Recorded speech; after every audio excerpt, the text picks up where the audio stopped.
ડભોઈ નગરના પ્રાચીન એવા અંબા માતા મંદિરના પાટોત્સવની ધૂમધામથી ઉજવણી કરવામાં આવી હતી।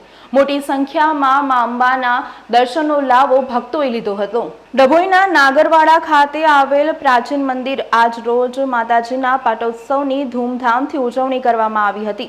સાઠોદરા નાગર બ્રાહ્મણના કુળદેવી એવા મા અંબાની અતિ પ્રાચીન મંદિર આવેલ છે। દર વર્ષની જેમ આ વર્ષે પણ માતાજીના મંદિરના ટ્રસ્ટીઓ દ્વારા પાટોત્સવનું આયોજન કરવામાં આવ્યું હતું, જેમાં સવારથી જ પૂજા અર્ચના શરૂ કરવામાં આવી હતી। મુખ્ય યજમાન શ્રી પરિવાર દ્વારા માતાજીના આશીર્વાદ લઈ પૂજા કરવામાં આવી હતી। નગરના પ્રાચીન મંદિર હોવાથી સાથે સાથે પ્રભાવી મંદિરની લોકવાયકાને લીધે આસપાસના અન્ય રહીશો પણ આ પાટોત્સવની ઉજવણીમાં જોડાયા હતા। આ પ્રસંગે ટ્રસ્ટીઓ તરફથી શ્રી માતાજીને પ્રાર્થના કરવામાં આવી હતી કે સમાજમાં શાંતિ અને સુખાકારી જળવાઈ રહે અને પૌરાણિક એવા દર્ભાવતી નગરીમાં પણ માતાજીના આશીર્વાદ સદાય બન્યા રહે। સાંજે મહાઆરતી બાદ પ્રસાદીનું આયોજન કરવામાં આવ્યું હતું, જેમાં મોટા પાયે ભક્તોએ પ્રસાદી ગ્રહણ કરવાનો લાભ લીધો હતો।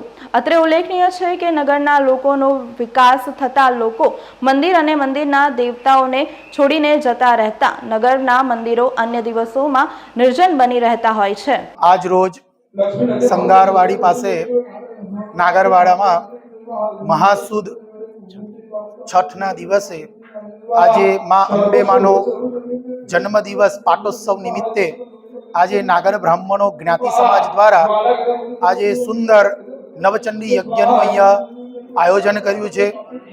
સાથે સાથે સરસ ભંડારો પણ રાખ્યો છે અને માતાજીનું યજન કરવા માટે આજે સર્વ જ્ઞાતિજનો અલગ અલગ શહેરોમાંથી અહીંયા આવી અને આજના દિવસે આ દર્ભાવતી નગરમાં માતાજીનું યજન કરે છે। પ્રતિવાર્ષિક આવા યજ્ઞ થઈ રહ્યા છે। અહીંયા બાજુમાં પ્રમુખ શ્રી સનતભાઈ છે, એની બાજુમાં મારી પાસે શ્રીકાંતભાઈ છે। એમના સહયોગથી આ સરસ આયોજન અહીંયામાં નવચંડી યજ્ઞ માતાજીના સાનિધ્યમાં થઈ રહ્યું છે। જય માતાજી।